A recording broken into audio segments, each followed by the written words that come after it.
आता पाहणार आहोत सविस्तर बातमी। धार्मिक कार्यक्रमाच्या निमित्तानं विश्वासानं घर उघडं ठेवल्यानं तब्बल 4,92,520 रुपयाचे दागिने चोरीला गेल्यानं दाखल झालेल्या गुन्ह्याचा गुन्हे शाखेच्या पथकाकडून कौशल्यानं तपास केला। यामध्ये फिर्यादीच्या चुलत भावानं चोरी केल्याचं तपासात उजेडात आलंय। पथकानं मुद्देमाल जप्त करून कारवाई करण्यात आली। यावेळी अनिल शंकर गोलेकर, सोनीनगर, मोदी हुडको, सोलापूर असं अटक केलेल्या आरोपीचं नाव आहे। यातील तक्रारदार श्रीकांत बाबू गोलेकर, वय 37, खाजगी नोकरी, राहणार 14, सोनीनगर, मोदी हुडको याचा चुलत भाऊ अनिल गोलेकर याच्या घरी 22 जानेवारी रोजी धार्मिक कार्यक्रम असल्यानं यातील फिर्यादी आणि नातलग अनिलच्या सोनीनगर येथील घरी ये-जा करत होते। त्यामुळे फिर्यादीनं त्यांच्या घराला कुलूप न लावता घर उघडच ठेवलं होतं।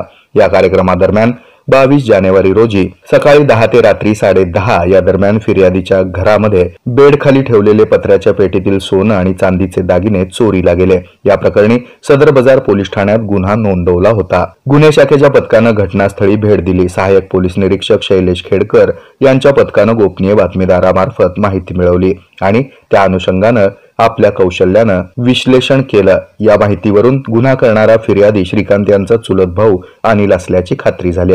ही कारवाई गुन्हे शाखेचे सहाय्यक पोलीस निरीक्षक शैलेश खेडकर आणि पथकातील संदीप जावळे, विनोद राजपूत, राजकुमार पवार, इम्रान जमादार, उमेश पवार, सिद्धाराम देशमुख, अजय गुंड, बाळासाहेब काळे, सायबरचे प्रकाश गायकवाड आणि मच्छिंद्र राठोड यांनी पार पाडली। हे आहे मेट्रोकास्ट केबल नेटवर्क आणि आपण पाहत आहात द न्यूज प्लस बरच काही।